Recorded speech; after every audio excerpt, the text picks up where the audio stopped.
خوشبوؤں کی شاعرہ پروین شاکر کی ایک بڑی کلاسک غزل آپ کی سماعتوں کی نظر۔ رستہ بھی کٹھن، دھوپ میں شدت بھی بہت تھی، سائے سے مگر اس کو محبت بھی بہت تھی۔ خیمے نہ کوئی میرے مسافر کے جلائے، زخمی تھا بہت پاؤں، مسافت بھی بہت تھی۔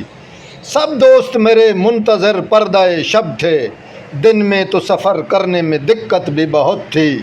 بارش کی دعاؤں میں نمی آنکھ کی مل جائے، جذبے کو کبھی اتنی رفاقت بھی بہت تھی۔ کچھ تو تیرے موسم ہی مجھے راس کم آئے، اور کچھ میری مٹی میں بغاوت بھی بہت تھی۔ اور شعر ہے کہ پھولوں کا بکھرنا تو مقدر ہی تھا، لیکن پھولوں کا بکھرنا تو مقدر ہی تھا، لیکن کچھ اس میں ہواؤں کی سیاست بھی بہت تھی۔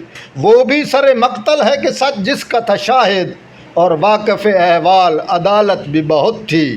اس ترک رفاقت پہ پریشان ہوں، لیکن اب تک کہ تیرے ساتھ پہ حیرت بھی بہت تھی۔ اور خوش آئے تجھے شہر منافق کی امیری، ہم لوگوں کو سچ کہنے کی عادت بھی بہت تھی۔ اور پھولوں کا بکھرنا تو مقدر ہی تھا، لیکن کچھ اس میں ہواؤں کی سیاست بھی بہت تھی۔